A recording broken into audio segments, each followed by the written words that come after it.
Okay, so I did fully forget that I said I would show the glossary in the last video. At one point I was thinking there was something else I wanted to show, but I couldn't remember what it was. So that is what we call ADHD brain. Yeah, so I wanted to show just the glossary really fast because it's something that I'm always trying to improve, like how it sort of sits within the UI and how you can interact with it. So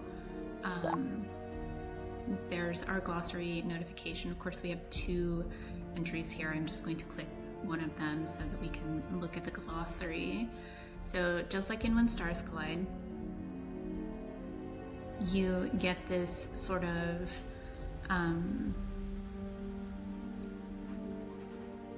sorry, I was getting distracted by something being off center here. I think it's the cut in that's off center. Anyway, you get this little snippet menu, which you can bookmark.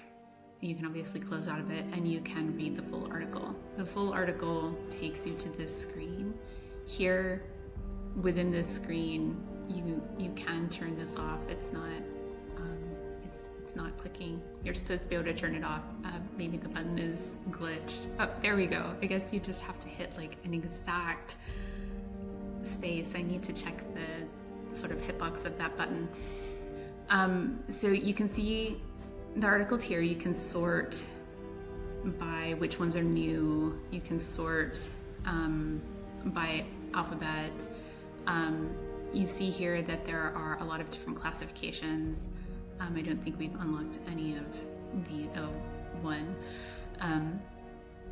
There are also bookmarks. So any article that you've bookmarked will appear in here. This was a request sort of that I had in When Stars Collide because sometimes people would encounter a glossary article and they would read the snippet, but they wanted to go back later to read the full article because it can be disruptive to constantly stop and read these full articles, especially for like incredibly long ones.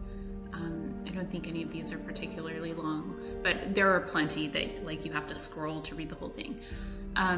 So the request was, is there a way to make it so that it's easy to find articles that you wanted to like go back and read later? So I added the bookmark so that you can bookmark those things and come back to them later on.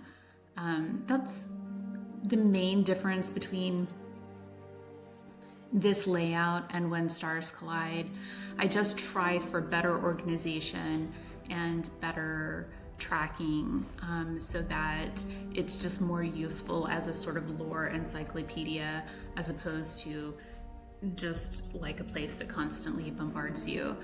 And so now, because I turned off the notifications, if I were to keep going and hit more glossary articles, that little ribbon and sound effect wouldn't show up anymore. So that's pretty much it for the glossary. It's still fairly simple, but I forgot to include it in the last video, so I wanted to look over it just in case anyone wanted to see more detail of how it works. And that's it.